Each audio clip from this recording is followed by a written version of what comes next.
Fala galera, aqui é o Fred do canal Fredcast Games. Hoje eu criei coragem de fazer o vídeo desse console que foi muito marcante na quarta geração, o Mega Drive.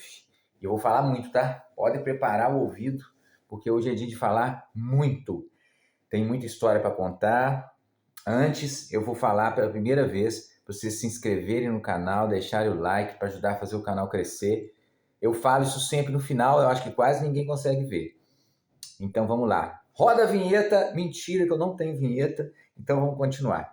Hoje eu vou fazer igual o Faustão. Faustão fazia, ficava com um papelzinho na mão, lendo as coisas ao vivo. Então vou fazer igualzinho, tá bem? Porque é muita história e a gente vai com a ajuda do papelzinho.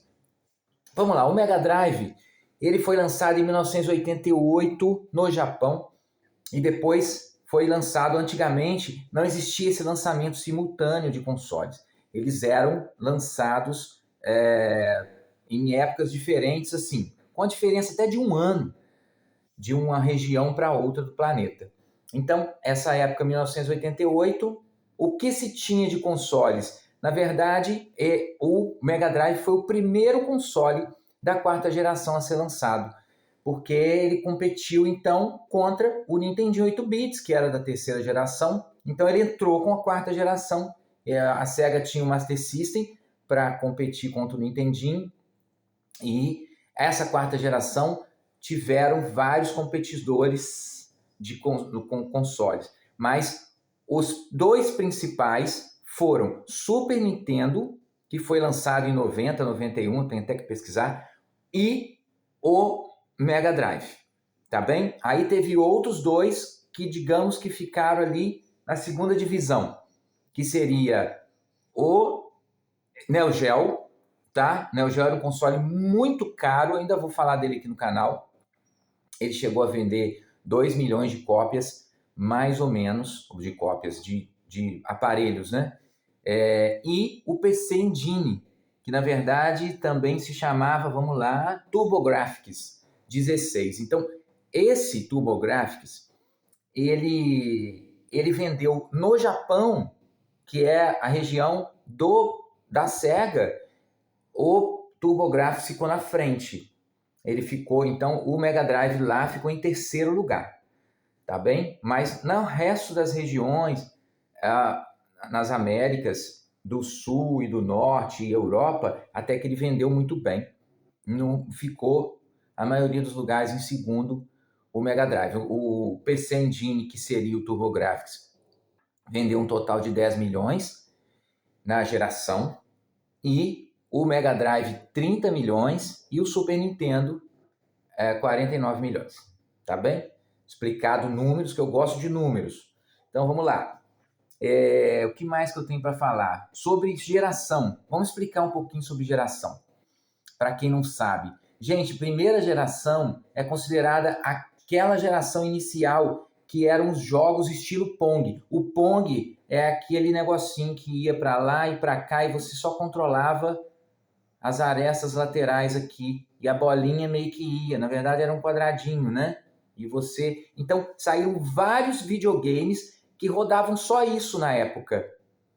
Então essa foi a primeira geração. Geração praticamente de um game. Pong, tá bem? Segunda geração foi a geração do Atari e do Intellivision, que eram os dois maiores concorrentes, apesar da Atari ter ficado com, sei lá, quase 90% do mercado. Mas essa segunda geração teve muito console. A maioria não vendeu quase nada, tá? Então, a terceira geração do Master System do Nintendo 8 bits. Claro que tiveram outros, tá? E a quarta geração, então, a do Mega Drive do Super Nintendo. Explicado sobre geração? Então, vamos continuar. O que mais eu anotei? Jogos violentos. Tá. O que acontece? Como que a SEGA tem um documentário que, quando eu assisti, estava na Netflix, mas pelo que eu vi agora, está na Prime Video. O documentário se chama Console Wars. Esse documentário explica essa primeira briga direta, mas já existia na época do Intellivision e do Atari, tá? mas assim, que chamou mais atenção do público foi nessa época do Mega Drive com o Super Nintendo. Então conta muita história sobre toda essa situação da época. É bem interessante de se ver o que a Nintendo chegou a bloquear. É tipo assim, ó, se a loja vender colocar o Mega Drive, eu não vou mais fornecer o aparelho. Então assim, teve algumas situações normais com relação à briga de comércio, né? Para tentar manter o seu videogame lá e não ter outro que atrapalhe e coisas assim. E o que a SEGA fez? Ela começou a fazer uma propaganda para mostrar o videogame dela para adolescentes e adultos. E deu certo, sabe? De certa forma deu certo. Ela tinha, por exemplo, no Mortal Kombat 2, o sangue dos personagens saindo. No Super Nintendo, ele não tinha a cor dos games do arcade, é porque ele vinha verde. E no caso do Mega Drive, ele continuava vermelho. Então são detalhes, e alguns games com a temática um pouco mais adulta, a SEGA tentava, como é que fala? Tentava valorizar isso daí para poder chamar a atenção de um público diferente e aumentar a quantidade da venda do console. Deu muito certo, na verdade foi o videogame da SEGA que deu mais certo, né? Lembrando que não é, vendeu 30 milhões, não foi tanto assim. Não, mas o que vendeu mais vendeu 49, então foi tanto sim. Foi muito. Tá, outro assunto, vamos lá. Sobre os games, eu coloquei alguns games aqui para não esquecer. Os games de arcade que a SEGA já tinha, que eram famosos, eles começaram a sair para o videogame desde 88. Então isso chamou a atenção muito grande do público e, na verdade, em 88, quando ele foi lançado, ele estava sozinho com o videogame com o melhor gráfico, porque a Nintendo ainda não tinha lançado o Super Nintendo. Quando a Nintendo lançou o Super Nintendo, então já tipo 2 anos depois, ela conseguiu colocar um videogame melhor, com mais cores, com som melhor, e aí ficou um pouco mais complicado de competir, mas existia competição, muita propaganda na TV, e foi bem legal essa briga de consoles aí, apesar de eu não gostar disso, né? Já deixei isso claro em outros vídeos. Essa console wars aí, essa luta, eu acho que dependendo da onde for, o ponto que chegar, o patamar que chegar, eu acho que não compensa, né? Eu acho que é prejudicial, porque as pessoas acabam colocando isso muito na mente. É incrível como as pessoas são. Elas conseguem ver o jogo num console e no outro, que é o mesmo game, e conseguir ver diferenças só porque ela gosta mais de uma marca, tá? Eu presto muita atenção nisso e às vezes nem diferença tem. No caso dos games, como que funcionava? Era muito comum serem lançados games com o mesmo nome, mas feito por empresas diferentes. Assim aconteceu com o game, por exemplo, do Tartaruga Ninja. Tinha o Tartaruga Aladdin também. Então, foi lançado Aladdin para o Super Nintendo e a versão de Mega Drive era uma outra versão. Tão boa quanto, mas era um outro game. E o Tartaruga Ninja a mesma coisa. Nessa época, eu tive o Super Nintendo. Eu não tive o Mega Drive. Então, eu pagava para jogar nas locadoras, que nessa época ainda existia, né? A gente pagava para jogar por horas na locadora. Então, eu joguei o que eu não tinha no Super Nintendo, o que era só de Mega Drive, eu ia jogar no Mega Drive na locadora. E eu achava o máximo, assim. Eu ficava vendo as fitas que eu alugava de Super Nintendo, e aí, tipo assim, eu já tinha namorado aquilo tudo, né? Eu ia pro setor do Mega Drive para olhar as fitas, porque era tudo muito diferente, o encarte, aquela capa preta, era tudo muito diferente e acabava chamando atenção. Então, assim, é uma curiosidade, né? E eu jogava também em casa de amigos que tinham Mega Drive. No caso, Sonic. Então, vamos falar de games. Games eu anotei, eu vou ler. Sonic, Streets of Rage. Gente, Streets of Rage era o melhor game de hack and slash, no caso, bater e andar lateralmente, não tinha, para mim, não tinha comparação com os games do Super Nintendo. Para mim, o melhor eram os Streets of Rage. Não acho que tem comparação. Inclusive, vamos falar de novo com relação a Streets of Rage, que eu me lembrei, a Tectoy vendeu o Mega Drive aqui no Brasil, ela representou. Então, ela fazia umas traduções para o português em alguns games. Nossa, o vídeo está enorme. E eu sabia que ia ficar. E ela fazia também, ela vendia, ela conseguiu vender o console nas lojas físicas, quando já existia Play 2. Play 2 vendendo em loja e o Mega Drive estava lá, ainda sendo vendido. Então a Tectoy conseguiu fazer isso daí, foi muito bacana. Como que ela conseguiu continuar vendendo um console tão antigo? Você não tinha mais acesso ao Super Nintendo, por exemplo, novo. Mas a Tectoy brasileira, na verdade, eu nem sei falar, mas talvez ainda venda Mega Drive em alguma versão aí com games na memória. Eu não pesquisei sobre. Vou terminar os jogos, depois vou mostrar o meu Mega Drive. Na verdade, eu tenho dois, mas vou mostrar um.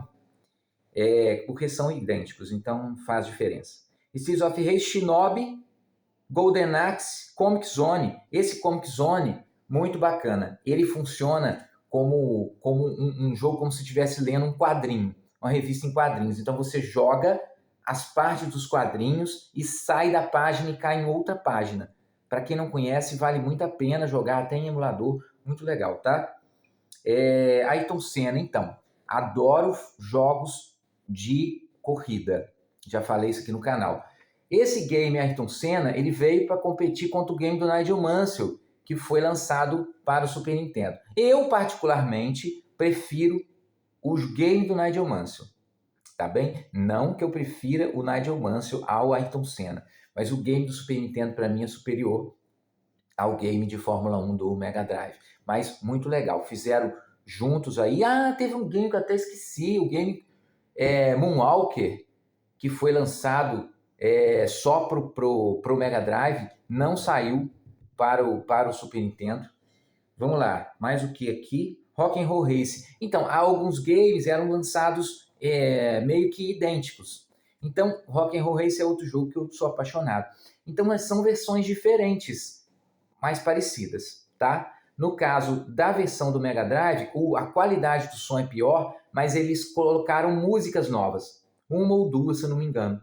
Então ficou bem bacana. Mas os efeitos sonoros do Super Nintendo ficaram melhores. Aladdin, Tartaruga Ninja, já falei. Tá bem, então vamos mostrar. O que acontece? Essa minha versão do Mega Drive, eu tenho um Mega Drive original, sem caixa, tá? Lembrando que nos Estados Unidos ele não foi chamado de Mega Drive. Vamos lá. Nos Estados Unidos foi chamado de Sega Genesis. Então vamos. Bem, esse é o meu Mega Drive. Esse console é como se fosse o lançado lá no Japão. E o que saiu nos Estados Unidos, Sega Genesis, ele tem um formato diferente. Tá vendo que bacana? Por que ele tá tão novinho? Porque ele é novo, tá bem? Esse console saiu assim, foi uma edição especial que a Tectoy fez. E aí ela fez uma pesquisa na internet, como que o pessoal queria. Ele roda games através do cartucho, tá bem? Só que a única diferença é que ele tem uma entradinha aqui para micro SD. Tá dando para ver? Então, você pode colocar games através do micro SD. De resto, ele funciona como original. O bacana é que ele veio com controles, os controles funcionam. Os antigos e esses controles são novos. Tá vendo? Olha que lindo. É um controle novo, refeito. Então essa edição, ele ainda não vinha com HD na saída aqui. Era áudio e vídeo comum, vocês viram ali. Só que a caixa que foi lançada, ela foi lançada com a caixa original do primeiro Mega Drive. Olha que bacana. Até a parte de trás. Tudo original. Muito legal, né? Para a coleção achei o máximo. Então eu tenho outro aparelho idêntico. Só que ele está mais... Tá com marcas da idade, né? Digamos assim. Mas funciona também. Os controles Dá para ligar um no outro normal, os controles são idênticos. Aqui ele tinha, ó, a entradinha para o fone de ouvido e aqui você controlava o fone, a altura do fone. Tá vendo? O volume aqui, ó. Bacana demais, né? Enfim. Essa é a história do Mega Drive. Tenho certeza que vocês já sabiam de muitas coisas que eu falei, mas talvez algumas não. Gente, agradeço sempre a presença de vocês aqui no canal. Vou falar novamente. Se inscrevam, deixem um like. Espero que tenham gostado da história do Mega Drive. Esses vídeos dão mais trabalho para eu fazer, eu tenho que dar aquela pesquisada, apesar de eu já saber a história, mas é tanta história de videogame que embola a cabeça da gente. Então, é melhor dar aquela pesquisada para falar tudo certinho. Ó, espero vocês no próximo vídeo e tchau, tchau. Valeu!